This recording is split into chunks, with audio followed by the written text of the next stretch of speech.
morning, welcome. Good morning, welcome to Aaron. Good morning, welcome to Aaron Mills Town Center. 3, 2, 1, take 2. Good morning, welcome to Aaron Mills Town Center, the home of the world's largest permanent point-of-purchase video wall installation. My name is Kelvin Fluke, and I'm your video host all day here at EMTV. I want to take this opportunity to extend a very special and warm welcome to the film crew from Necessary Illusions. We've got an excellent lineup of television programming for you today, so let's get on with it. So how long have they been working on this documentary? Gosh, they've been working on it, I don't know how long, but I know every country I show up, they're always there. They're there, huh? Yeah, they were in England, they were in Japan, all over the place. Jeez. They must have 500 hours worth of tape by now. But they put together a real doozy when they're done, huh? I can't imagine who's going to want to hear somebody talk for an hour, but I guess they know what they're doing. So where are y'all from? Florida! Florida? Yeah. Y'all talk like a chorus. We're making a film about Noam Chomsky. Does anybody know who Noam Chomsky is? No.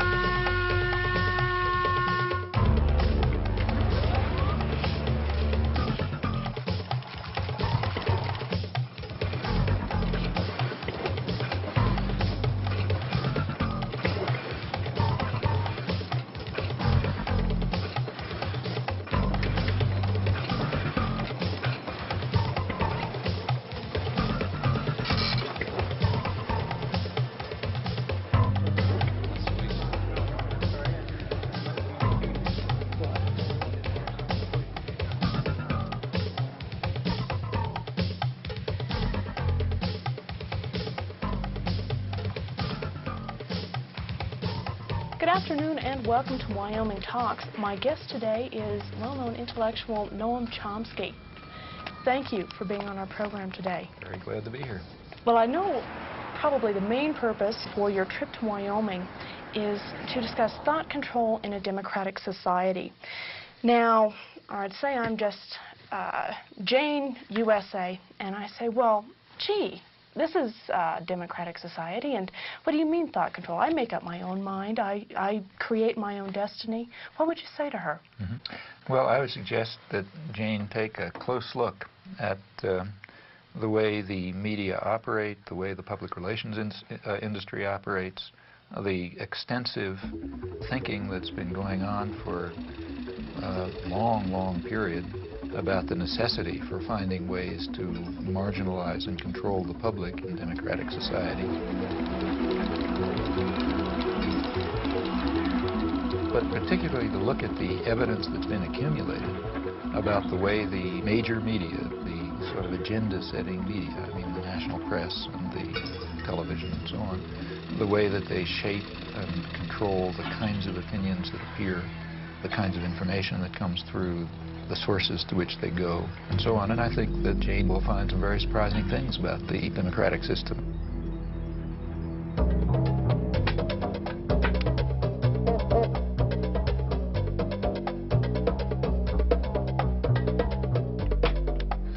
I'd like to welcome all of you to this lecture today.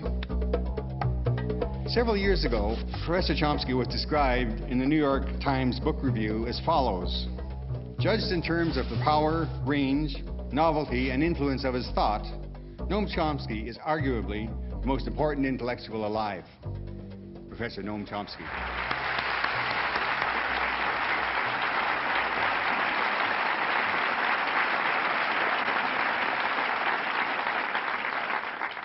I gather there are some people out behind that blackness there, but if I don't look you in the eye, it's because I don't see you. All I see is the blackness.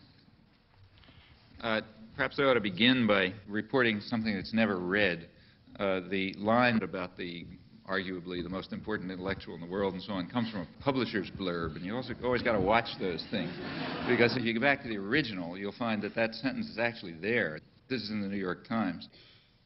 But the next sentence is, since that's the case, how can he write such terrible things about American foreign policy? And they never quote that point. But in fact, if it wasn't for that second sentence, I would begin to think that I'm doing something wrong. And I'm not joking about that. It's true that the emperor doesn't have any clothes, but the emperor doesn't like to be told it. And the emperor's lapdogs, like the New York Times, are not going to enjoy the experience if you do. Good evening. I'm Bill Moyers. What's more dangerous, the big stick or the big lie? Governments have used both against their own people. Tonight I'll be talking with a man who has been thinking about how we can see the developing lie. He says that propaganda is to democracy what violence is to a dictatorship, but he hasn't lost faith in the power of common people to speak up for the truth. You have said that we live entangled in webs of endless deceit, that we live in a highly indoctrinated society where elementary truths are easily buried. Elementary truths such as? Such as the fact that we invaded South Vietnam, or the fact that we're standing in the way of significant, and have for years, of significant moves towards arms negotiation, or the fact that the military system is to a substantial extent, not totally, but to a substantial extent, a mechanism by which the general population is compelled to provide a subsidy to high technology industry.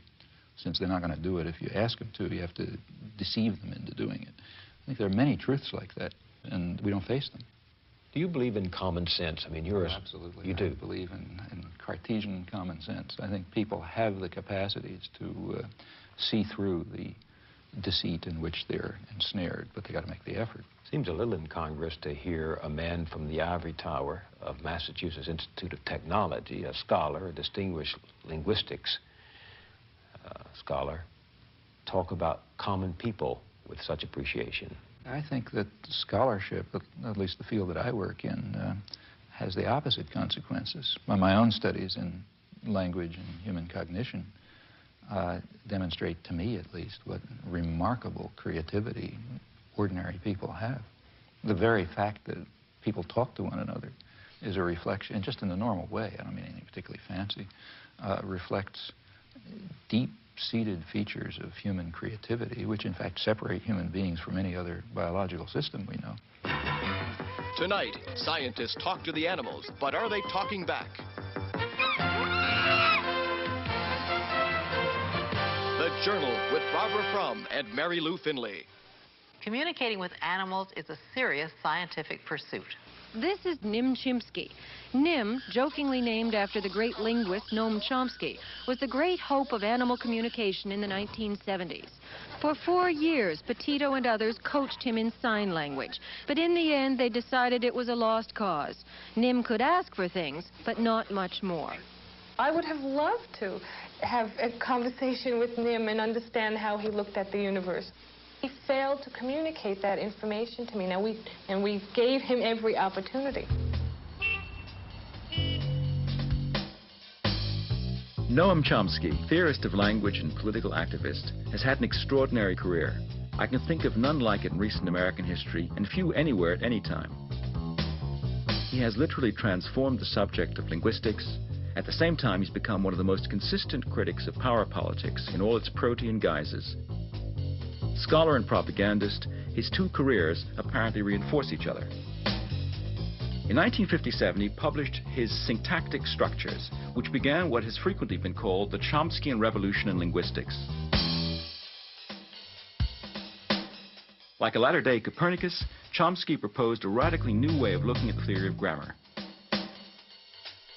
Chomsky worked out the formal rules of a universal grammar which generated the specific rules of actual or natural languages.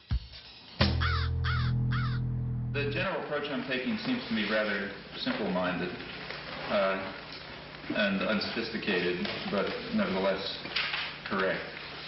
Maybe I will use the blackboard. Later he came to argue that such systems are innate features of human beings. They belong to the characteristics of the species and have been, in effect, programmed into the genetic equipment of the mind like the machine language in a computer. One needn't be interested in this question. Of course, I am interested in it. And the interesting question from this point of view would be, what is the nature of the initial state? That is, what is human nature in this respect? That in turn explains the astonishing You try that next one. Facility. Facility. That in turn explains the astonishing facility that children have in learning the rules of natural language, no matter how complicated, incredibly quickly, from what are imperfect and often degenerate samples. Complicated. It's a complicated word. You know what complicated means? It means it's complicated.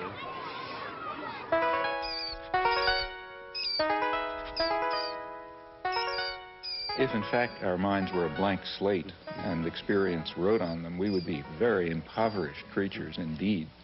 So the obvious hypothesis is that our language is the result of the unfolding of a genetically determined program. Well, plainly there are different languages. In fact, the apparent variation of languages is quite superficial. It's certain, as certain as anything else, is that humans are not genetically programmed to learn one or another language. So you bring up a Japanese baby in Boston, it'll speak Boston English, and you bring up my child in Japan, it'll speak Japanese. And that means that from that it simply follows by logic that the basic structure of the languages must be essentially the same. Our task as scientists is to try to determine exactly what those fundamental principles are that cause the knowledge of language to unfold in the manner in which it does under particular circumstances. And incidentally, I think there is no doubt the same must be true of other aspects of human intelligence and systems of understanding and interpretation and moral and aesthetic judgment and so on. The implications of these views have washed over the fields of psychology, education, sociology, philosophy, literary criticism, and logic. In the 50s and 60s, the bridge between your theoretical work and your political work seems to have been the attack on behaviorism. But now, behaviorism is no longer an issue, or so it seems. So how does this leave the link between your linguistics and your politics? Well, I've always regarded the link, I've never really perceived much of a link, to tell you the truth. Again, I would be very pleased to be able to discover intellectually convincing connections between my own anarchist convictions on the one hand and what I think I can demonstrate or at least begin to see about the nature of human intelligence on the other. But I simply can't find intellectually satisfying connections between those two domains. I can discover some tenuous points of contact. Il n'y a de créativité possible qu'à partir d'un système de règles. Le problème, alors, là, que je me pose, et où je ne suis pas peut-être tout à fait d'accord avec M. Chomsky, c'est lorsqu'il place ces régularités à l'intérieur, en quelque sorte, de l'esprit ou de la nature humaine. Je me demande si le système de régularité, de contraintes, qui rendent possible une science, on ne peut pas les trouver ailleurs, en dehors même de l'esprit humain, dans des formes sociales, dans des rapports de production, dans des luttes de classe, etc. If it is correct, as I believe it is, that a fundamental element of human nature is the need for creative work, for creative inquiry, for free creation without the arbitrary limiting effects of coercive institutions, then of course it will follow that a decent society should maximize the possibilities for this fundamental human characteristic to be realized. Now, a federated, decentralized system of free associations incorporating economic as well as social institutions would be what I refer to as anarcho-syndicalism, and it seems to me that it is the appropriate form of social organization for an advanced technological society in which human beings do not have to be forced into the position of tools, of cogs in a machine.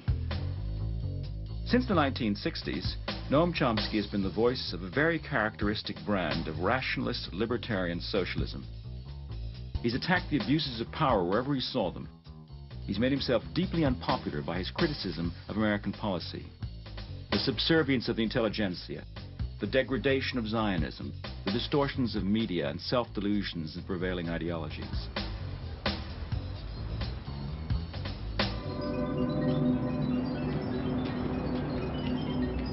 under the liberal administrations of the 1960s, the club of academic intellectuals designed and implemented the Vietnam War and other similar, though smaller, actions.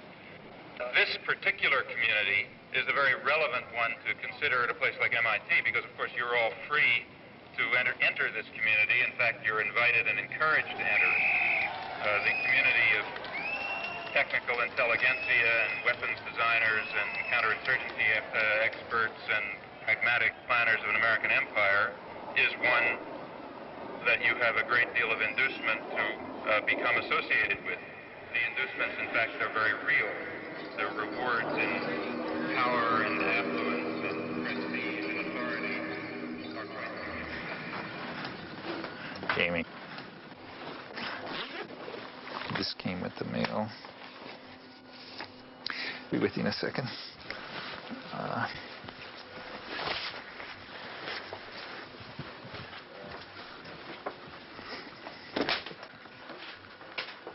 God, they still got their cameras. Okay. Huh? I will start. In your essay, Language and Freedom, you write, social action must be animated by a vision of a future society. I was wondering what vision of a future society animates you? Oh, well, I have my own ideas as to what a future society should look like. I've written about them. I mean, I think that we should, at the most general level, we should be seeking out forms of authority and domination and challenging their legitimacy. Now, sometimes they are legitimate. That is, let's say, they're needed for survival. So, for example, I wouldn't suggest that during the Second World War, the forms of authority, we had a totalitarian society, basically, and I thought there was some justification for that under the wartime conditions. And there are other forms of, relations between parents and children, for example, involve forms of coercion, which are sometimes justifiable. But any form of coercion and control requires justification, and most of them are completely unjustifiable. Now, at various stages of human civilization, it's been possible to challenge some of them, but not others. Others are too deep-seated, or you don't see them, or whatever. And so at any particular point, you try to detect those forms of authority and domination which are subject to change and which do not have any legitimacy, in fact, which often strike at fundamental human rights and your understanding of fundamental human nature and rights. Well, what are the major things, say, today? There are some that are being addressed in a way. The feminist movement is addressing some. The civil rights movement is addressing others. The one major one that's not being seriously addressed is the one that's really at the core of the system of domination, and that's private control over resources. And that means an attack on the fundamental structure of state capitalism. Now, I think that's in order. That's not something far off in the future. Your life work. The alphabet has only 26 letters. With these 26 magic symbols, however, millions of words are written every day.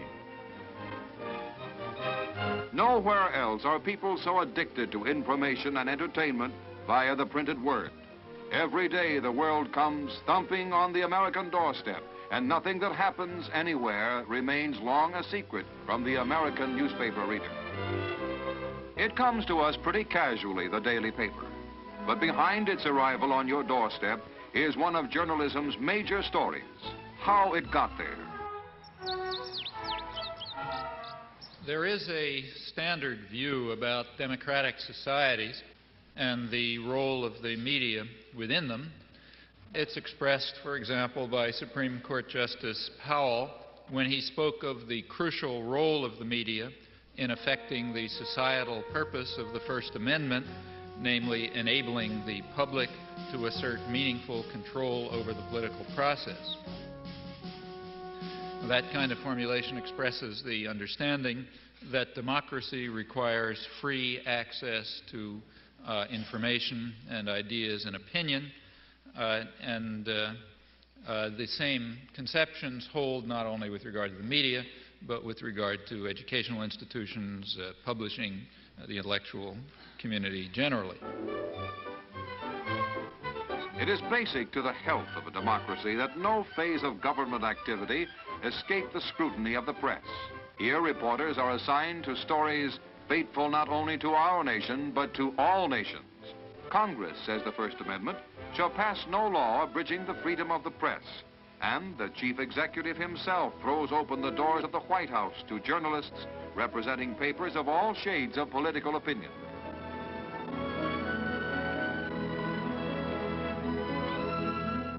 But it is worth bearing in mind that there is a contrary view. And in fact, the contrary view is very widely held and deeply rooted in our own civilization. It goes back to the origins of modern democracy, to the 17th century English Revolution, which was a complicated affair like most popular revolutions. There was a struggle between Parliament, representing largely elements of the gentry and the merchants, and the royalists, representing other elite groups, and they fought it out. But like many popular revolutions, there was also a lot of popular ferment going on that was opposed to all of them. There were popular movements that were questioning everything: the relation between master and servant, the right of authority altogether. All kinds of things were being questioned. There was a lot of radical publishing. The printing presses had just come into existence. And this disturbed all the elites on both sides of the Civil War. So as one historian pointed out at the time, in 1660, he criticized the radical Democrats, the ones who were calling for what we would call democracy, because they are making the people so curious and so arrogant that they will never find humility enough to submit to a civil rule. Now, underlying these doctrines, which were very widely held, is a certain conception of democracy. It's a game for elites.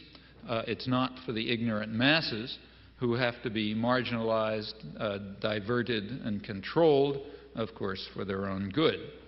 The same principles were upheld in the American colonies.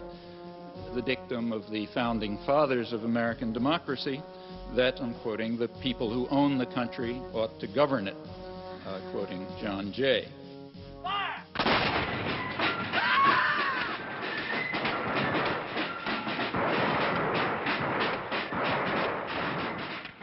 Now, in modern times, for elites, this contrary view about the intellectual life and the media and so on, this contrary view, in fact, is the standard one, I think, apart from rhetorical flourishes. From Washington, D.C., he's intellectual, author, and linguist, Professor Noam Chomsky. Manufacturing Consent. What is that title meant to describe? Well, the title is actually borrowed from a book by Walter Lippmann, written back around 1921, in which he described what he called the manufacture of consent as a revolution in the practice of democracy. What it amounts to is a technique of control.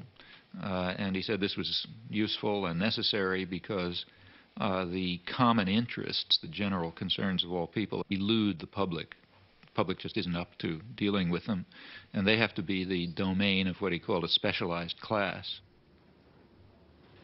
Notice that that's the opposite of the standard view about democracy. There's a version of this expressed by the highly respected moralist and theologian Reinhold Niebuhr, who was very influential on contemporary policymakers. His view was that rationality belongs to the cool observer, but because of the stupidity of the average man, he follows not reason but faith. And this naive faith requires necessary illusion and emotionally potent oversimplifications, which are provided by the myth maker to keep the ordinary person on course.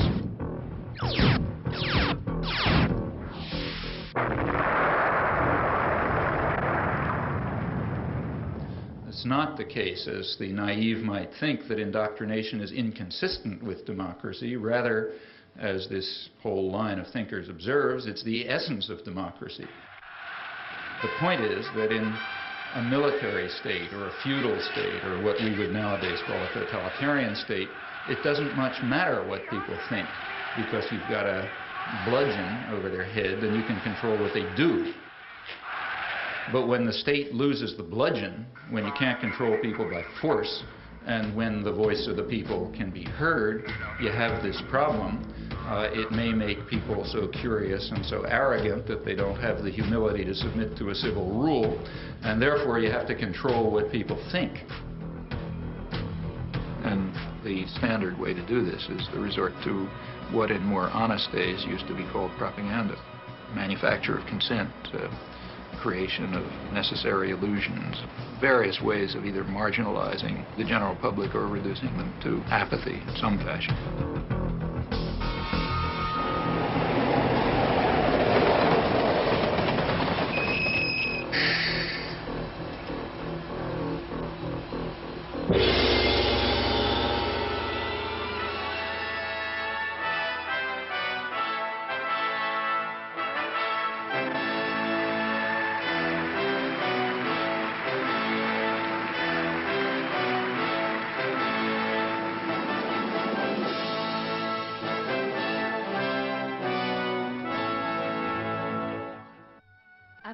Noam Chomsky 教授は1928年 The oldest of two boys, Abram Noam Chomsky, was born in Philadelphia, Pennsylvania in 1928.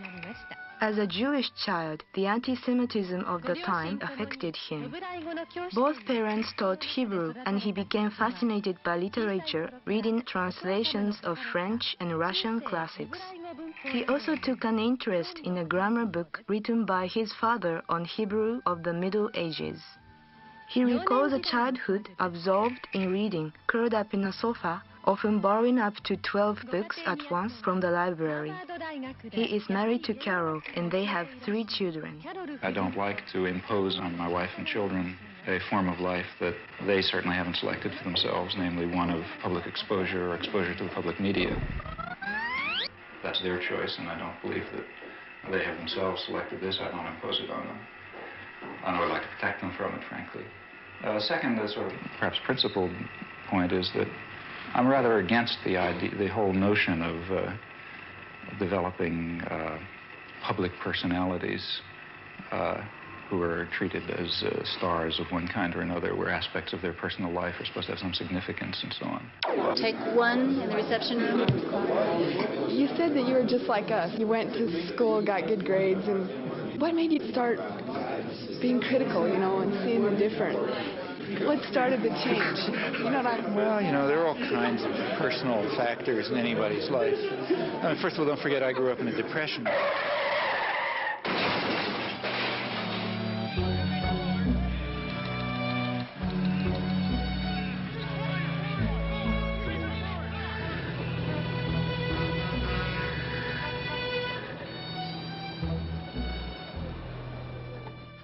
My parents actually happened to have jobs, which was kind of unusual. They were Hebrew school teachers, so sort of lower middle class.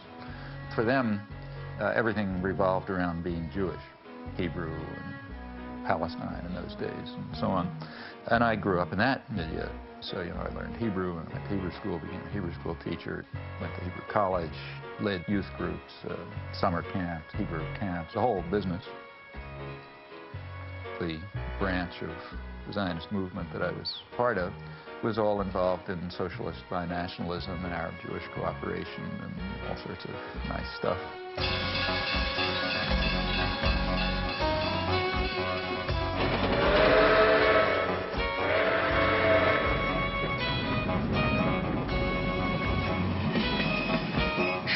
What did they think of your hopping on a train and going up to New York and hanging out at anarchist bookstores on 4th Avenue and talking to they didn't mind your because working class relatives there? I mean, I don't want to totally trust my childhood memories, obviously, but the family was split up. Like a lot of Jewish families, it went in all sorts of directions.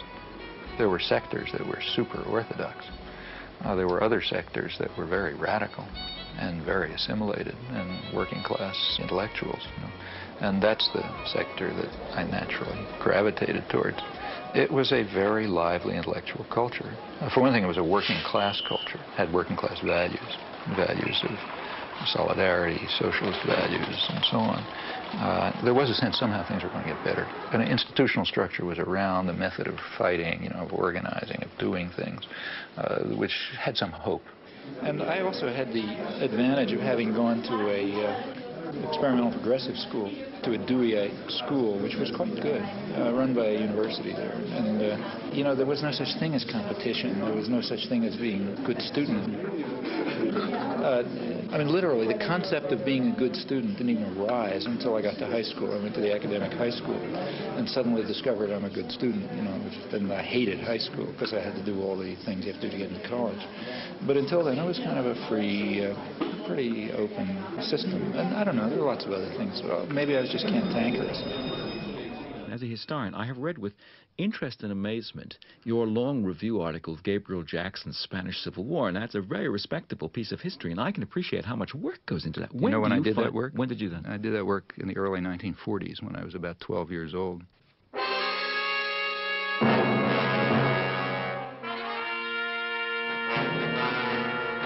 The first article I wrote was right after the fall of Barcelona in the school newspaper, and it was a lament about the rise of fascism in 1939. Actually, I guess one of the people who was the biggest influence in my life was an uncle who had never gone past 4th grade. He was, had a background in crime, and then left-wing politics and all sorts of things. But he was a hunchback. And as a result, he could get a newsstand in New York. So they had some program for people with physical disabilities. And some of you are from New York, I guess. Well, you know the 72nd Street kiosk? You know that? Right, that's where I got my political education. At 72nd Street, there's a place where you come out of the subway, and everybody goes towards 72nd Street. And there were 2 newsstands on that side, which were doing fine. And there's 2 newsstands on the back. And nobody comes out the back, and that's where his newsstand. But it was a very lively place. He was a very bright guy. It was the 30s. There were a lot of emigres, so on. A lot of people were hanging around there. And in the evenings, especially, it was sort of a literary political salon. Every kind of guy is hanging around, arguing and talking. And as a kid, like I was 11, 12 years old, the biggest excitement was to work the newsstand. You write in Manufacturing Consent that it's the primary function of the mass media in the United States to mobilize public support for the special interests that dominate the government and the private sector. What are those interests? Well, if you want to understand the way any society works, ours or any other, the first place to look is who is in a position to make the decisions that determine the way the society functions. Societies differ, but in ours, the major decisions over what happens in the society, decisions over investment and production and distribution and so on, are in the hands of a relatively concentrated network of major corporations and conglomerates and investment firms and so on. They are also the ones who staff the major executive positions in the government, and they're the ones who own the media, and they're the ones who have to be in a position to make the decisions. They have an overwhelmingly dominant role in the way life happens, what's done in the society. Within the economic system, by law and in principle, they dominate. The control over resources and the need to satisfy their interests imposes very sharp constraints on the political system and the ideological system. When we talk about manufacturing of consent, whose consent is being manufactured?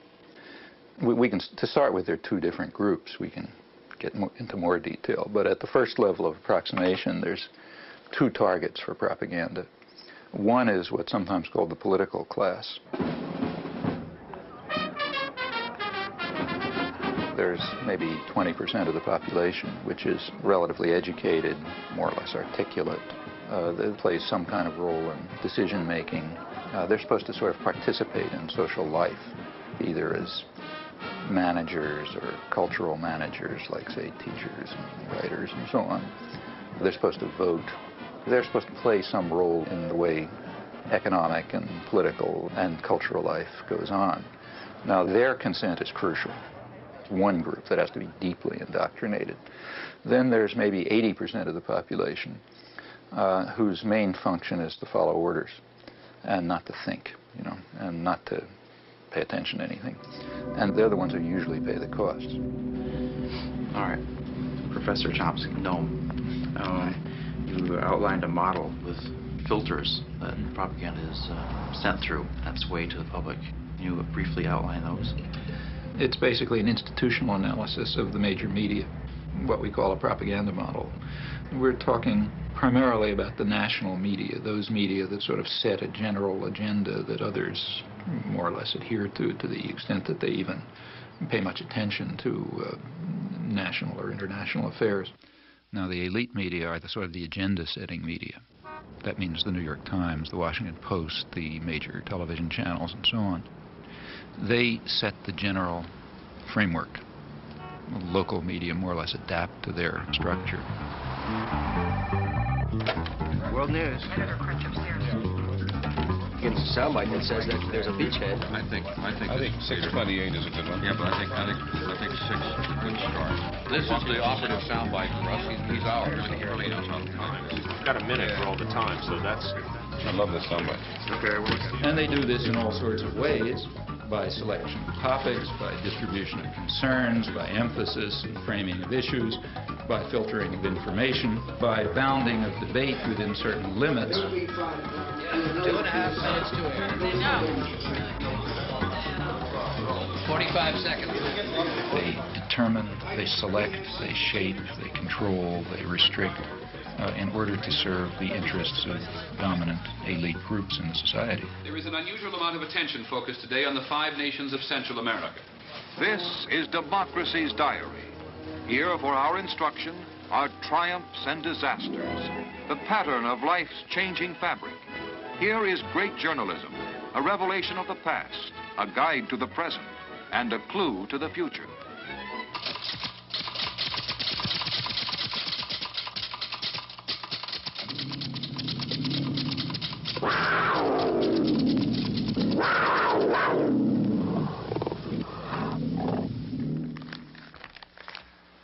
The New York Times is certainly the most important newspaper in the United States, and one could argue the most important newspaper in the world.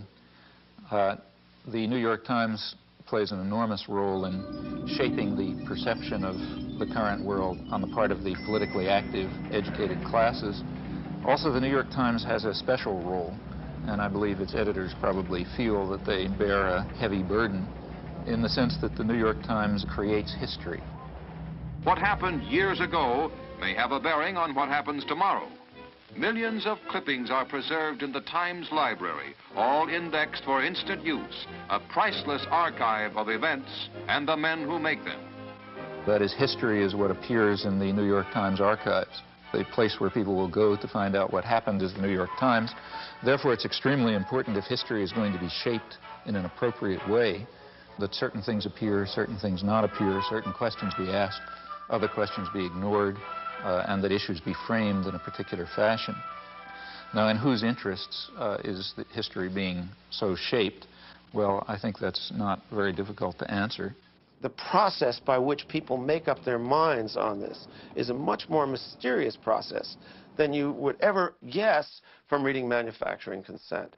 There is a saying about legislation that legislation is like making sausage, that the less you know about how it's done, the better for your appetite. The same is true of this business.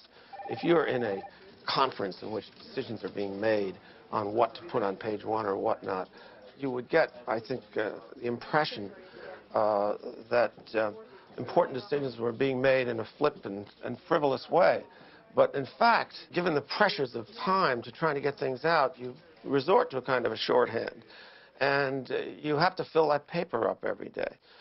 It's curious in a kind of a mirror image way that Professor Chomsky is in total accord with Reed Irvine, who at the right-wing end of the spectrum says exactly what Chomsky does about the insinuating influence of the press, of the big media, as, quote, agenda setters, to use one of the great buzzwords of the time.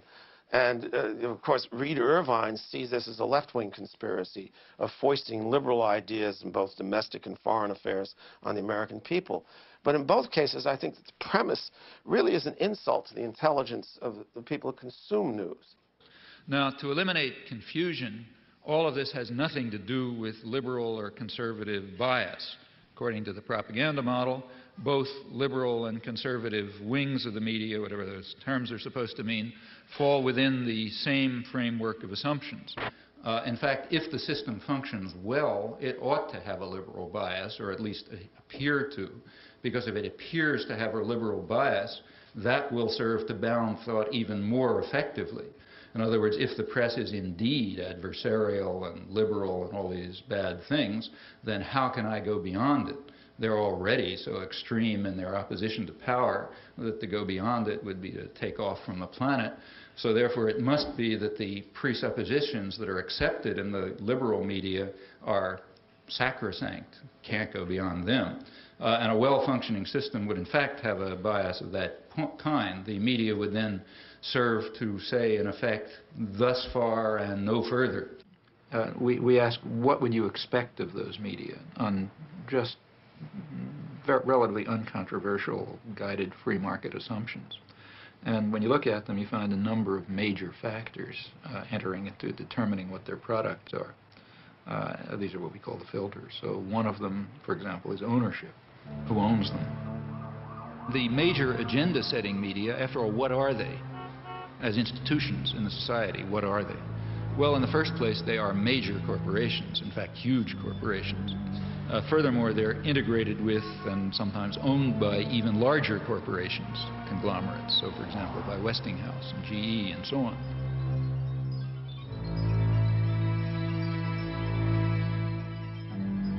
What I wanted to know was how specifically the elites control the media. What I mean is, I guess... It's like asking, how do the elites control General Motors? Well, why isn't that a question? I mean, General Motors is an institution of the elites. They don't have to control it. They own it. You know? Except, I guess, at a certain level, I think, like, I guess I work with student press, so I know, like, reporters and stuff. The elites don't control the student press, but I'll tell you something. You try in the student press to do anything that breaks out of conventions, and you're going to have the whole business community around here down on your neck, and the university's going to get threatened, and, you know, I mean, maybe nobody will pay any attention to you. That's possible. But if you get to the point where they don't stop paying attention to you, the pressures will start coming. Because there are people with power. There are people who own the country, and they're not going to let the country get out of control. What do you think about that? This is the old cabal theory that somewhere there's a room with a baize-covered desk, and there are a bunch of capitalists sitting around, and they're pulling strings. These rooms don't exist. I mean, I hate to tell Noam Chomsky this. You don't share that. I think it is the most absolute rubbish I've ever heard. This is the current fashion in the universities. You know, it's patent nonsense, and I think it's nothing but a fashion. It's a way that intellectuals have of feeling like a clergy. I mean, there has to be something wrong.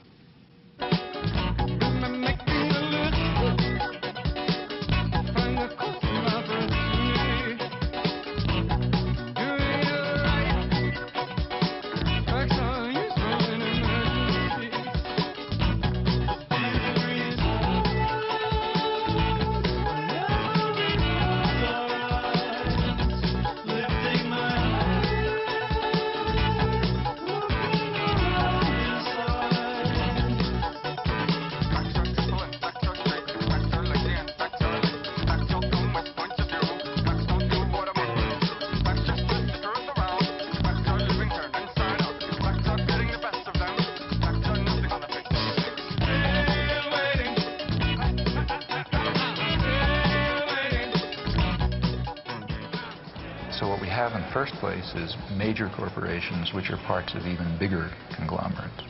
Now, like any other corporation, they have a product which they sell to a market. The market is advertisers, that is, other businesses. What keeps the media functioning is not the audience. They make money from their advertisers. And remember, we're talking about the elite media, so they're trying to sell a good product, a product which raises advertising rates, and ask your friends in the advertising industry, that means that they want to adjust their audience to the more elite and affluent audience. That raises advertising rates.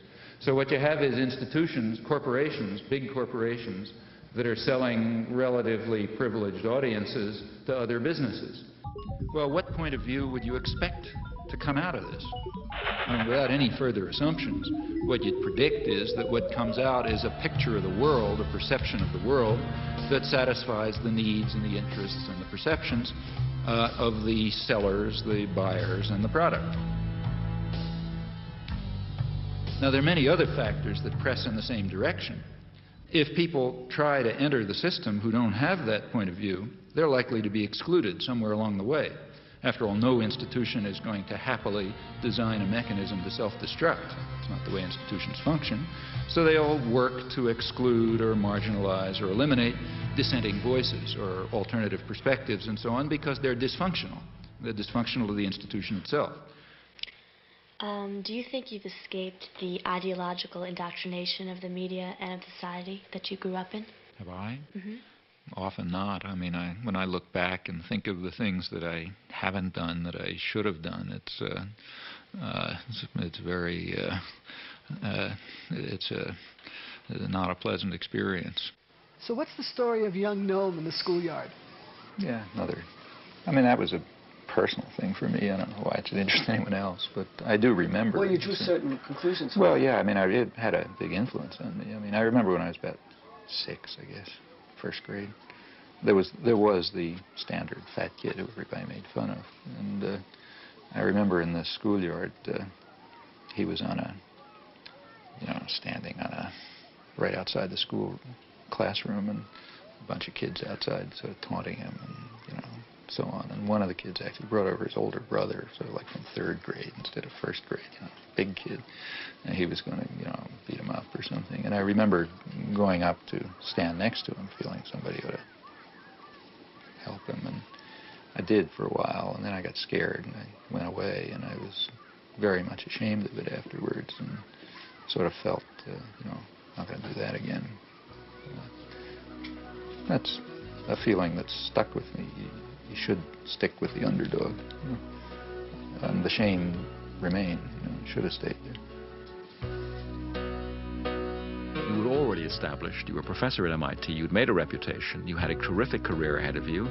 You decided to become a political activist. Now, here is a classic case of somebody whom the institution does not seem to have filtered out. I mean, you were a good boy up until then, were you? Or you'd always been a slight, some you were a rebel? Yeah, pretty much. I had been pretty much outside. You felt isolated. You felt out of sympathy with the prevailing currents of American life, but a lot of people do that. Suddenly, in 1964, you decide, I have to do something about this. What made you do that? Well, that was a very conscious decision and a very uncomfortable decision because I knew what the consequences would be. I was in a very favorable position. I had the kind of work I liked. We had a lively, exciting department. The field was going well. Personal life was fine. I was living in a nice place, children growing up. Everything looked perfect, and I knew I was giving it up. And at that time, remember, it was not just giving talks. I began involved right away in resistance. And I expected to spend years in jail and came very close to it. In fact, my wife went back to graduate school in part because we assumed she's going to have to support the children. These were the expectations.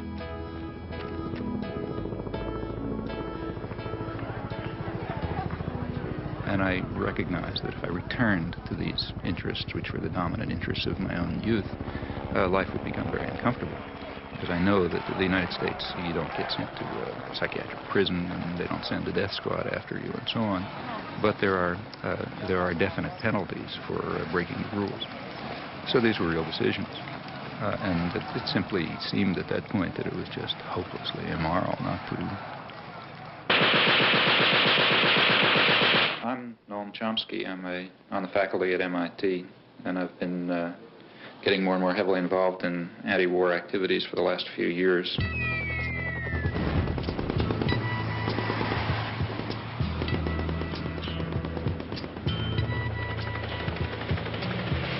Something happening here. Beginning with writing articles and making speeches and speaking to congressmen and that sort of thing, and gradually getting involved more and more directly in resistance activities of various sorts.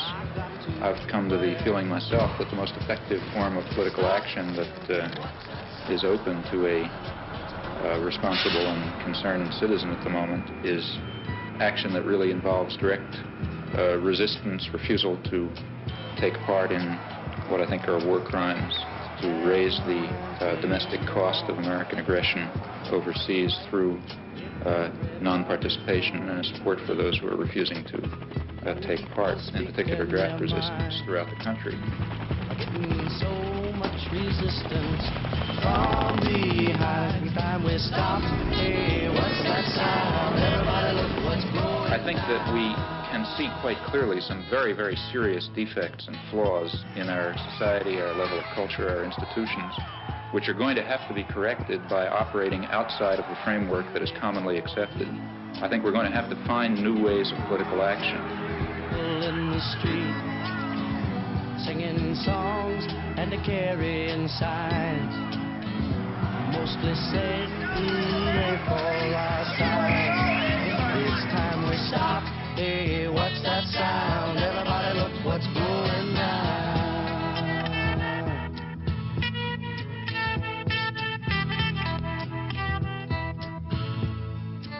I rejoice in your disposition to argue the Vietnam question, especially when I recognize what an act of self-control this must involve. It does. Sure. It really does. I mean, I think that this this is is the kind of well. issue You're where doing very well. you know, sometimes I lose my temper. Maybe not tonight. Maybe not tonight.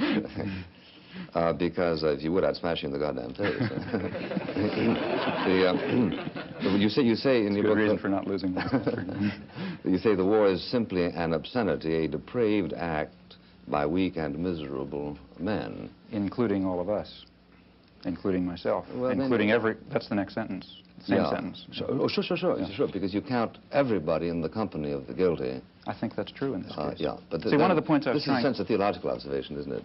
No, I don't think so. Because as somebody points out, if everybody's guilty of everything, then nobody's guilty of anything. No, I don't. Well, no, I don't believe that. See, I think the point that I'm trying to make, and I think ought to be made, is that the real, at least to me, I say this elsewhere in the book, what seems to me a very, in a sense, terrifying aspect of our society and other societies is the equanimity and the detachment with which sane, reasonable, sensible people can observe such events. I think that's more terrifying than the occasional Hitler or LeMay or other that crops up. These people would not be able to operate were it not for this apathy and equanimity. And therefore I think that it's, in some sense, the sane and reasonable and tolerant people who share a very serious burden of guilt that they very easily throw on the shoulders of others who seem more extreme and more violent. 12 million pounds of confetti dropped into New York City's so-called Canyon of Heroes. Americans were officially welcoming the troops home from the Persian Gulf War. So it worked out really great for us. I mean, it just goes to show that we're a mighty nation and we'll be there for no matter what comes along. I mean, it's the strongest country in the world, and you got to be glad to live here. So tell me what you feel about media coverage of the war. I guess it was good. It got to be a bit much after a while, but I guess it was good to know everything, you know. I guess in Vietnam you didn't really know a lot was going on, but here you pretty much up to the moment on everything, so I guess it was good to be informed. For the first time, because of technology, we have the ability to be live from many locations around the globe. And because of the format, an all-news network, we can spend whatever time is necessary to bring the viewer the complete context of that day's portion of the story. And by context, I mean the institutional memory that is critical to understand why and how. And that's those who are analysts and do commentary, and those who can explain. Slug that last piece, ITN, Israel post-war. David Brinkley once said that you step in front of the camera and you get out of news business and into show business. But nonetheless, that should not in any way subtract or obscure the need for the basic standards of good journalism. Pat, hang tight. Let me give you a lead for Salinger right now, okay? President Bush and Prime Minister Major have closed or have almost rejected the Soviet peace efforts. Okay, in Saudi Arabia, the door is being left open. Rick Salinger is standing by live in Riyadh with the latest. All but closed. Yeah, all but closed. Right. Accuracy, speed, a fair approach, honesty and integrity within the reporter to try and bring the truth, whatever the truth may be. Going to war is a serious business. In a totalitarian society, the dictator just says we're going to war and everybody marches. And with this weapon of human brotherhood in our hands, we are seeing the war for men's minds not as a battle of truth against lies, but as a lasting alliance pledged in faith with all those millions driving forward to create the true new order, the world order of the people first, the people before all. In a democratic society, the theory is that if the political leadership is committed to war, they present reasons, and they got a very heavy burden of proof to meet, because a war is a very catastrophic affair, as this one proved to be. The role of the media at that point is to present the relevant background. For example, the possibilities of peaceful settlement, such as what they may be, have to be presented, and then to offer a forum, in fact, encourage a forum of debate over this very dread decision to go to war and, in this case, kill hundreds of thousands of people and leave 2 countries wrecked and so on. That never happened.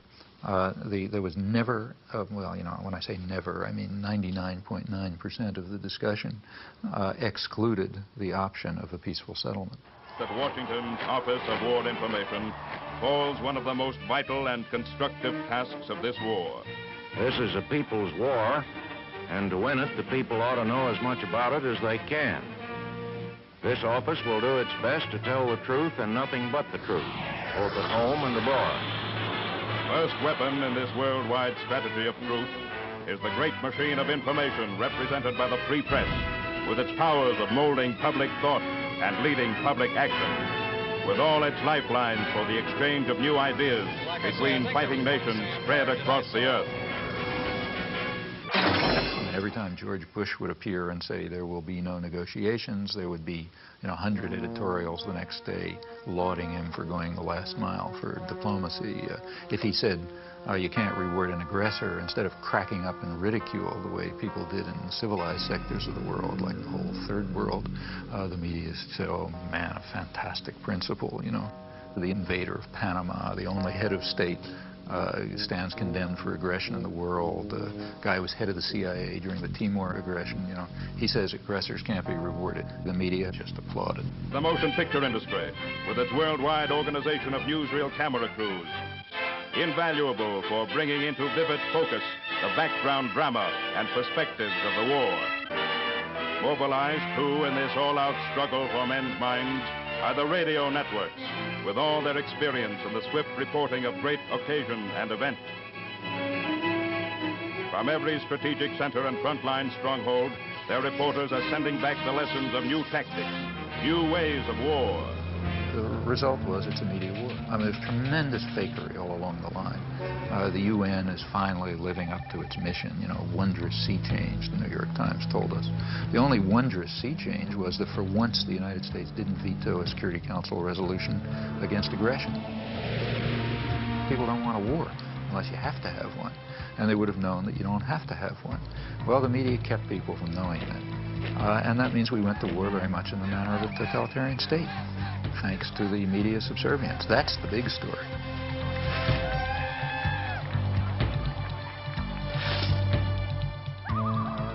Now, remember, I'm not talking about a small radio station in Laramie. I'm talking about the national agenda-setting media.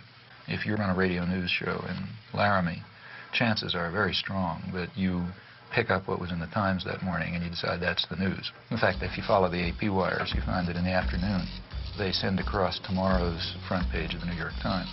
That's so that everybody knows what the news is. And the perceptions and the perspectives and so on are sort of transmitted down, and not to the precise detail, but the general picture is pretty much transmitted elsewhere. The foreign news comes here to the foreign news desk. The editor is Bob Hanley. Bob, I suppose you get far more foreign news than you can possibly use in the paper. Yes, we do. We get a great deal more than we can accommodate in a day. And your job is to weed it out, I suppose. This is the selection center, as it were. And when I have selected it, I pass it across the desk to one or the other of these sub-editors. It comes back to me, and on this chart, I design the page. That is page 1 and page 2. Fine, Bob. Thank you very much.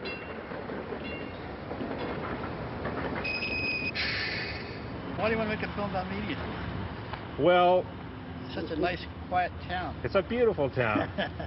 Well, we're making a film about the mass media, so we thought, whatever, what a good place You to want to know come. where they got the name? So maybe you could start by introducing yourself. Yes, I'm Bowden Senko. I'm the Main Street manager and the executive director of the Media Business Authority, and we are in Media, Delaware County, in the southeastern part of Pennsylvania. Media is called everybody's hometown. The motto was developed as a way to promote the community. We're a very high promotion-conscious community. When you walk through media, you'll be treated very well, and you find that people have taken the idea of being everybody's hometown to heart. The local paper, the Talk of the Town. The Town Talk. Do you read that? Yes, I read the Town Talk, yes. What do you think the difference is between the Wall Street Journal and the Talk? Oh, well, I mean, the Town Talk is completely local news, and it's fun. It's nice to read. It's interesting. You read about your neighbors and see what's going on in the school district and things like that. We're in business to make bucks, just like the big daily newspapers and just like the big radio stations, and we do quite well, and rightfully so, because we work very hard at it. I just want to show you a copy of the paper here, the way it is this week. It's plastic wrapped on all 4 sides, weatherproof, and hung on everybody's front door. And many times you'll find that this paper runs well over 100 pages a week. This particular edition, you have to remember there are 5 editions. This happens to be the Central Delaware County edition, which is the edition that covers Media, Pennsylvania. What you see here now is the advertising and composition department. Say hello, guys, will you? Hi. Hi there. And what we're doing now is we're putting red dots, green dots, and yellow dots up on the map, wherever there is a store. Now, the red dots are the stores that don't advertise with us at all. The green dots are the ones that advertise with us every week, and the yellow dots are the ones that would run sporadically. Do you have any special? Now, we have computer printouts of every one of these stores, and what we do is we take the printouts of all the red dots, which are the bad guys, and what our idea is to turn these red dots into yellow dots, and turn the yellow dots into green dots, and eventually make them all green dots, so 100% of the stores and 100% of the merchants and the service people advertise in our newspaper every week. That way we won't have any more red dots. I guess there'll always be a few red dots, but I have high hopes that there'll be a lot more green ones or red ones when we're finished. Hi, I'm Jim Morgan. I'm with the Corporate Relations Department of the New York Times, and I'm here to take you on a tour of the New York Times, so let's begin. So, they're just taking audio in here. Yeah, they're taking audio in here. Audio. No cameras, no still. We went over this quite thoroughly. They don't even take a still camera in here. We're in the composing room. This is where the pages are composed. This is the typographical area. What's the ratio of news to advertising? 60% ads.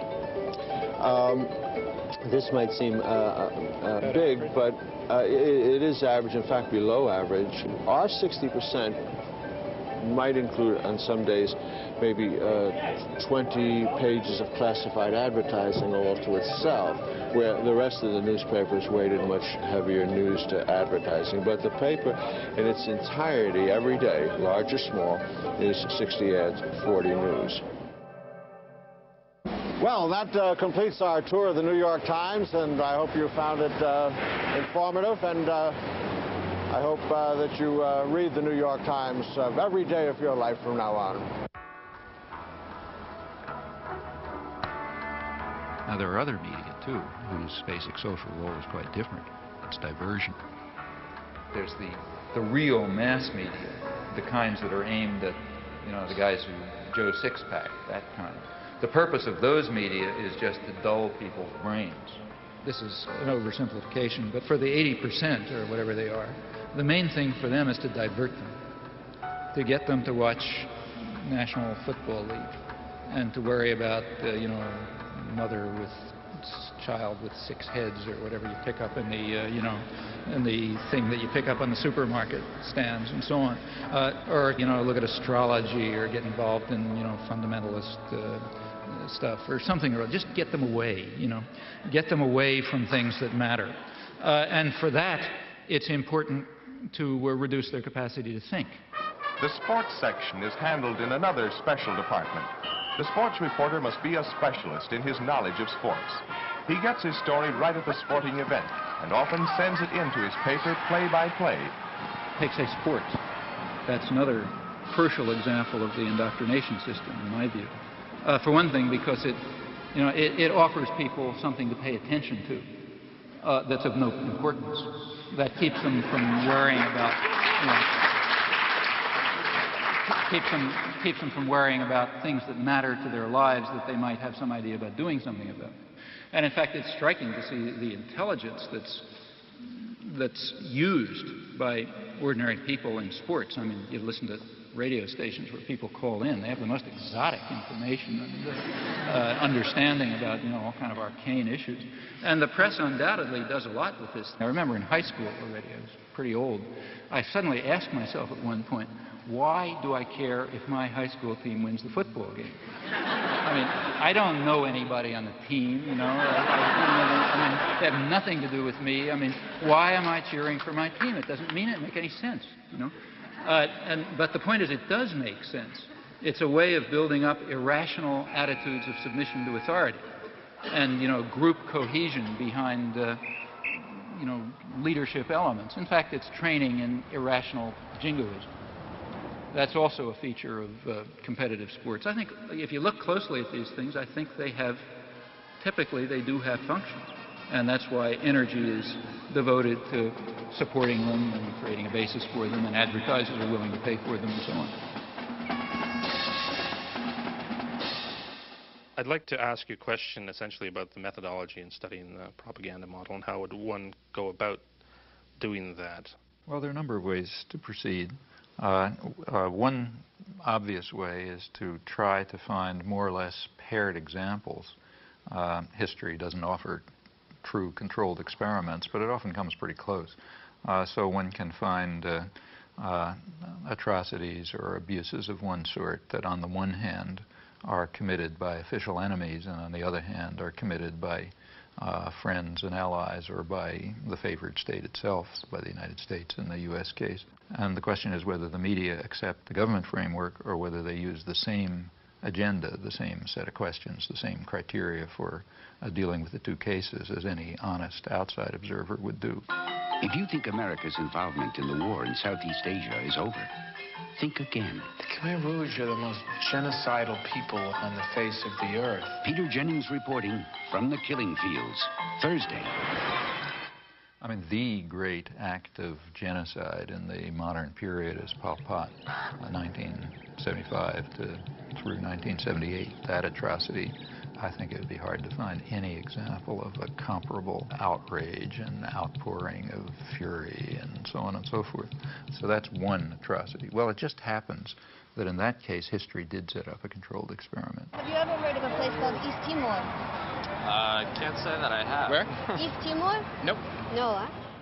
Well, it happens that right at that time there's another atrocity, very similar in character, but differing in one respect. We were responsible for it, not Pol Pot. Hello, I'm Louise Penny, and this is Radio Noon. If you've been listening to the program fairly regularly over the last few months, you'll know East Timor has come into the conversation more than once, particularly when we were talking about foreign aid and also the war and a new world order. People wondered why, if the UN was serious about a new world order, no one was doing anything to help East Timor. The area was invaded by Indonesia in 1975. There are reports of atrocities against the Timorese people. And yet Canada and other nations have consistently voted against UN resolutions to end the occupation. Today we're going to take a closer look at East Timor, what's happened to it, and why the international community is doing nothing to help. One of the people who have been most active is Elaine Bruyere, a photojournalist from British Columbia. She's the founder of the East Timor Alert Network, and she joins me in studio now. Hello. Hi. One tragedy compounding a tragedy is that a lot of people don't know much about East Timor. Where is it? East Timor is just north of Australia, about 420 kilometers, and it's right between the Indian and Pacific Oceans. Just south of East Timor is a deep-water sea lane, perfect for U.S. submarines to pass through. There's also huge oil reserves there. One of the unique things about East Timor is that it's truly one of the last surviving ancient civilizations in that part of the world. The Timorese spoke 30 different languages and dialects amongst a group of 700,000 people. Today, less than 5% of the world's people live like the East Timorese, basically self-reliant. They live really outside of the global economic system. Small societies like the East Timorese are much more democratic and much more egalitarian, and there's much more sharing of power and wealth. Before the Indonesians invaded, most people lived in small rural villages.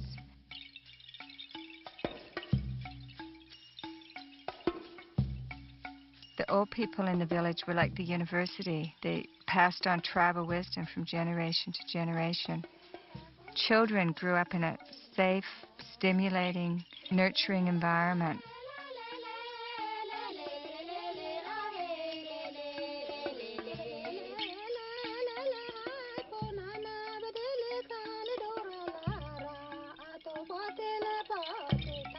A year after I left East Timor, I was appalled when I heard that Indonesia had invaded. They didn't want a small, independent country setting an example for the region. East Timor was a Portuguese colony. Indonesia had no claim to it, and in fact stated that they had no claim to it. During the period of colonization, there was a good deal of politicization. The different groups developed. A civil war broke out in August '75.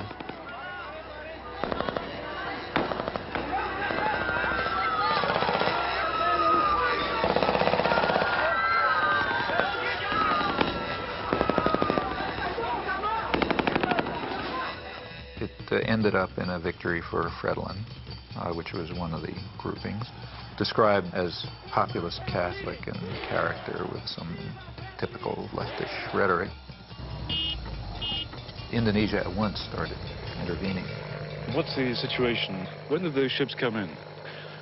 They start arriving since Monday. 6, 7 boats together, very close to our border. No, they're not there just for fun, you know. They're preparing a massive operation. Something happened here last night that moved us very deeply. It was so far outside our experience as Australians that we'll find it very difficult to convey to you, but we'll try.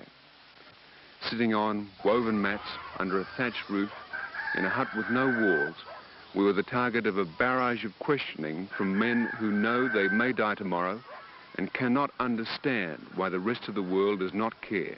That's all they want, for the United Nations to care about what is happening here. The emotion here last night was so strong that we, all three of us, felt we should be able to reach out into the warm night air and touch it. Greg Shackleton at an unnamed village, which we'll remember forever in Portuguese Timor.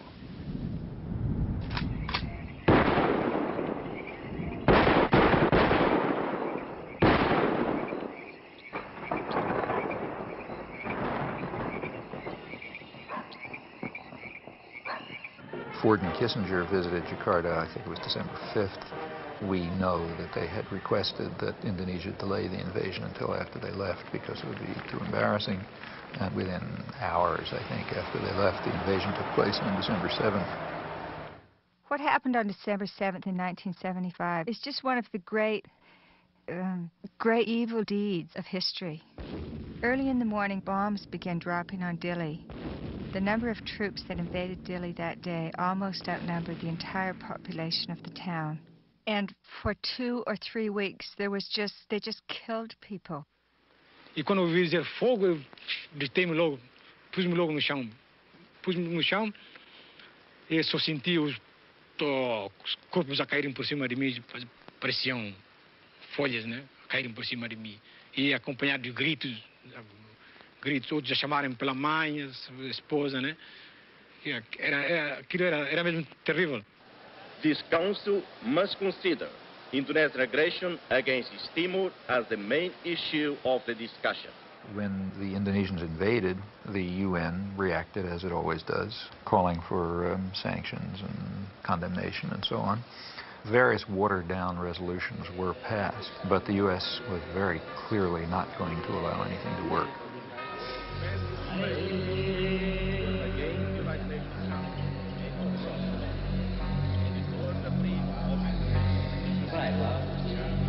So the Timorese were fleeing into the jungles by the thousands. By late 1977-78, Indonesia set up receiving centers for those Timorese who came out of the jungle waving white flags. Those the Indonesians thought were more educated or who were suspected of belonging to Frelimo or other opposition parties were immediately killed. They took women aside and flew them off to Dili in helicopters for use by the Indonesian soldiers. They killed children and babies. But in those days, their main strategy and their main weapon was starvation. By 1978, it was approaching really genocidal levels. The church and other sources estimated about 200,000 people killed. The U.S. backed it all the way. The U.S. provided 90% of the arms. Right after the invasion, arms shipments were stepped up. When the Indonesians actually began to run out of arms in 1978, the Carter administration moved in and increased arms sales. And other Western countries did the same. Canada, England, Holland, and everybody who could make a buck was in there trying to make sure they could kill more Timorese. There is no Western concern for issues of aggression, atrocities, human rights abuses, and so on, if there's a profit to be made from them. Nothing could show it more clearly than this case. It wasn't that nobody had ever heard of East Timor. Crucial to remember that there was plenty of coverage in the New York Times and elsewhere before the invasion.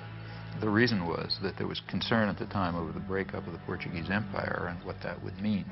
There was a fear that it would lead to independence or Russian influence or whatever. After the Indonesians invaded, the coverage dropped. There was some, but it was strictly from the point of view of the State Department and Indonesian generals, never a Timorese refugee. As the atrocities reached their maximum peak in 1978, when it really was becoming genocidal, coverage dropped to zero in the United States and Canada. The two countries have looked at closely. Literally dropped to zero. All this was going on at exactly the same time as the great protest of outrage over Cambodia.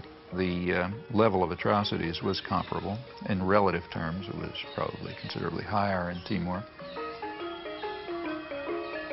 It turns out right in Cambodia in the preceding years, 1970 through 1975, there was also a comparable atrocity for which we were responsible.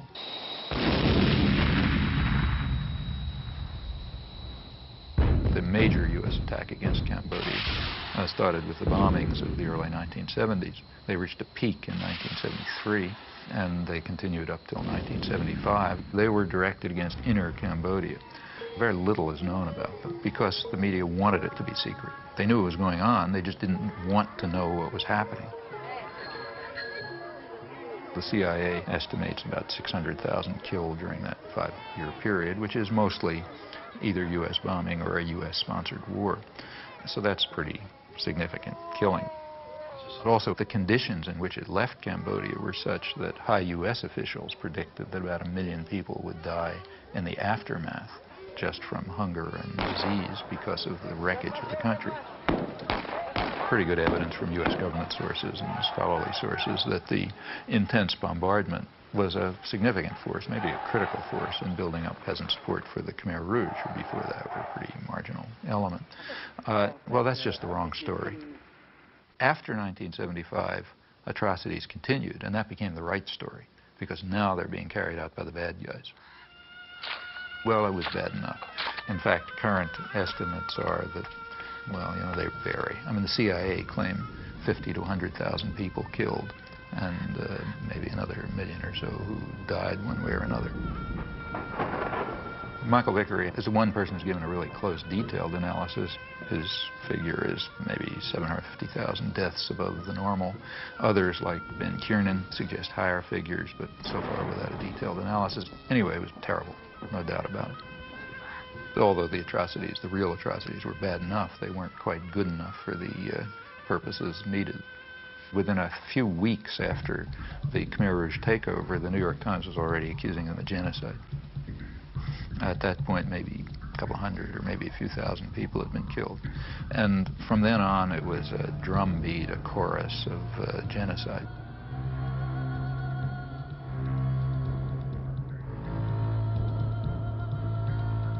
The big bestseller on Cambodia, Pol Pot, is called Murder in a Gentle Land. Up until April 17, 1975, was a gentle land of peaceful, smiling people, and after that, some horrible Holocaust took place. Very quickly, a figure of 2 million killed was hit upon. In fact, what was claimed was that the Khmer Rouge boast of having murdered 2 million people. The facts are very dramatic. In the case of atrocities committed by the official enemy, extraordinary show of outrage. Exaggeration, no evidence required, faked photographs are fine, anything goes. Also, vast amount of lying. I mean, an amount of lying that would have made Stalin cringe. It was fraudulent, and we know that it was fraudulent by looking at the response to comparable atrocities for which the United States was responsible. Early 70s Cambodia, Timor are two very closely paired examples. Well, the media response was quite dramatic.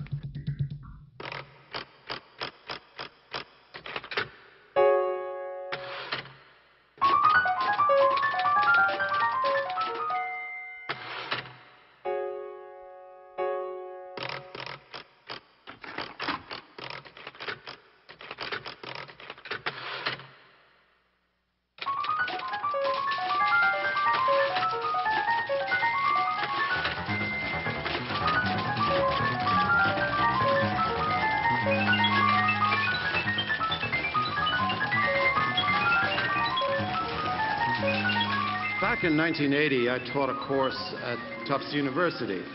Well, Chomsky came around to this class. He made a very powerful case that the press underplayed the fact that the Indonesian government annexed this former Portuguese colony in 1975. And that if you compare it, for example, with Cambodia, where there was acreage of things, that this was a communist atrocity, whereas the other was not a communist atrocity. Well, I got quite interested in this, and I went to talk to the then deputy foreign editor of the Times. And I said, you know, we've had very poor coverage on this. And he said, you're absolutely right. There are a dozen atrocities around the world that we don't cover. This is one for various reasons. So I took it up. I was working as a reporter and writer for a small alternative radio program in upstate New York, and we received audio tapes of interviews with Timorese leaders. And we were quite surprised that, given the level of American involvement, that there was not more coverage, indeed practically any coverage, of the large-scale Indonesian killing in the mainstream American media. We formed a small group of people to try to monitor this situation and see what we could do over time to alert public opinion to what was actually happening in East Timor. There were literally about half a dozen people who simply dedicated themselves with great commitment to getting the story to break through. And they reached a couple of people in Congress. They got to me, for example. I was able to testify at the UN and write some things. They kept at it, kept at it, kept at it. Whatever is known about the subject essentially comes from their work. There's not much else. I wrote first an editorial called An Unjust War in East Timor. It had a map, and it said exactly what had happened. We then ran a dozen other editorials on it. They were read, they were entered in the congressional record, and several congressmen then took up the cause, and then something was done in Congress as a result of this. The fact that the editorial page of the New York Times on Christmas Eve published that editorial put our work on a very different level. And it gave a great deal of legitimacy to something that we were trying to advance for a long time, and that was the idea and the reality that a major tragedy was unfolding in East Timor. if one takes literally various theories that Professor Chomsky puts out, one would feel that there is a tacit conspiracy between the establishment press and the government in Washington to focus on certain things and ignore certain things, so that if we broke the rules, that we would instantly get a reaction, a sharp reaction from the overlords in Washington, who would say, hey, what are you doing speaking up on East Timor? We're trying to keep that quiet. We didn't hear a thing. What we did hear, and this was quite interesting, is that there was a guy named Arnold Cohn, and he became a one-person lobby. I appreciate the nice things that Karl Meyer said about me in his interview, but I object to the notion that a one-man lobby was formed or anything like that. I think that if there weren't a large network composed of the American Catholic Bishops' Conference, composed of other church groups, composed of human rights groups, composed of simply concerned citizens and others, and a network of concern within the news media, I think that it would have been impossible to do anything at all at any time, and it certainly would have been impossible to sustain things for as long as they've been sustained. Professor Chomsky and a lot of people who engage in this kind of press analysis have one thing in common. Most of them have never worked for a newspaper. Many of them know very little about how newspapers work. When Chomsky came around, he had with him a file of all the coverage in the New York Times, the Washington Post, and other papers of East Timor.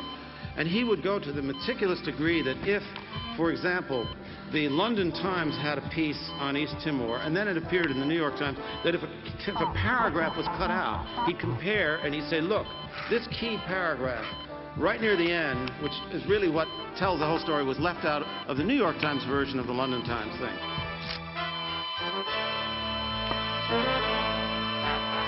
There was a story in the London Times which is pretty accurate. The New York Times revised it radically.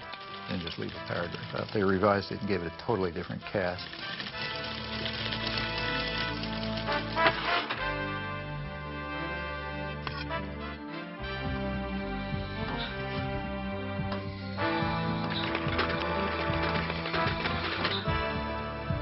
It was then picked up by Newsweek, giving it the New York Times cast. It ended up being a whitewash, whereas the original was an atrocity story. So I said to Chomsky at the time, I said, well, it may be that you're misinterpreting ignorance, haste, deadline pressure, etc., for some kind of determined effort to suppress an element of the story. He said, well, if it happened once or twice or 3 times, I might agree with you, but if it happens a dozen times, Mr. Meyer, I think there's something else at work. And it's not a matter of happening 1 time, 2 times, 5 times, 100 times. It happened all the time. I said, Professor Chomsky, having been in this business, it happens a dozen times. These are very imperfect institutions. When they did give coverage, it was from the point of view of, it was a whitewash of the United States. Now, you know, that's not an error. That's systematic, consistent behavior, in this case, without even any exception. This is a much more subtle process than you get in the kind of the sledgehammer rhetoric of the people that make a A to B equation between what the government does, what people think, and what newspapers say. That sometimes what the Times does can make an enormous difference. At other times, it has no influence whatsoever. So one of the greatest tragedies of our age is still happening in East Timor. The Indonesians have killed up to 1/3 of the population. They're in concentration camps. They conduct large-scale military campaigns against the people who are resisting. Campaigns with names like Operation Eradicate or Operation Clean Sweep. Timorese women are subjected to a forced birth control program. In addition, they're bringing in a constant stream of Indonesian settlers to take over the land. Whenever people are brave enough to take to the streets in demonstrations or show the least sign of resistance, they just massacre them. It's sort of like Indonesia. If we allow them to continue to stay in East Timor, the international community, they will simply digest East Timor and turn it into, trying to turn it into cash crop. I mean, this is way beyond just demonstrating the subservience of the media to power. I mean, they have real complicity in genocide in this case. The reason that the atrocities can go on is because nobody knows about them. If anyone knew about them, there'd be protests and pressure to stop them. So therefore, by suppressing the facts, the media are making a major contribution to some of probably the worst act of genocide since the Holocaust. You say that what the media do is to ignore certain kinds of atrocities that are committed by us and our friends, and to play up enormously atrocities that are committed by them and our enemies. And you posit that there's a test of integrity and moral honesty, which is to have a kind of equality of treatment of corpses. Equality of principles. I mean, that every dead person should be in principle equal to every other dead person. That's not what I say at all. Well, I'm glad that's not what you say, because in fact, that's not what you do. Of course it's not what I do, nor would I say it. That's I mean, right. In fact, I say the opposite. What I say is that we should be responsible for our own actions primarily. Because your method is not only to ignore the corpses created by them, but also to ignore corpses that are created by neither side, but which are irrelevant to your ideological That's agenda. totally untrue. Well, let me give you an example. Okay. One of your own causes that you take very seriously is the cause of the Palestinians, and a Palestinian corpse weighs very heavily on your conscience, and yet a Kurdish corpse does not. That's not true at all. I've been involved in Kurdish support groups for years. That's absolutely true. That's absolutely false. I mean, just ask the Kurdish, ask the people who are involved in, I mean, you know, they come to me, I sign their petitions and so on and so forth. In fact, if you look at the things we've written, I mean, let's take a look. I mean, I'm not Amnesty International. I can't do everything. I'm a single person. But if you read, say, take a look, say, at the book that Edward Herman and I wrote on this topic. In it, we discuss three kinds of atrocities. What we called benign bloodbaths, which nobody cares about, constructive bloodbaths, which are the ones we like, and nefarious bloodbaths, which are the ones that the bad guys do. The principle that I think we ought to follow is not the one that you stated. You know, it's a very simple ethical point. You're responsible for the predictable consequences of your actions. You're not responsible for the predictable consequences of somebody else's actions. The most important thing for me and for you is to think about the consequences of your actions. What can you affect? These are the things to keep in mind. These are not just academic exercises. We're not analyzing the media on Mars or in the 18th century or something like that. We're dealing with real human beings who are suffering and dying and being tortured and starving because of policies that we are involved in. We, as citizens of democratic societies, are directly involved in and are responsible for. And what the media are doing is ensuring that we do not act on our responsibilities and that the interests of power are served, not the needs of the suffering people, and not even the needs of the American people, who would be horrified if they realized the blood that's dripping from their hands because of the way they're allowing themselves to be deluded and manipulated by the system.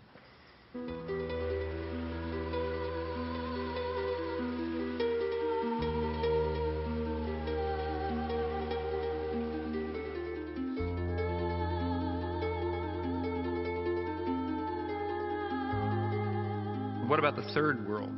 Well, despite everything, and it's pretty ugly and awful, these struggles are not over. The struggle for freedom and independence never is completely over.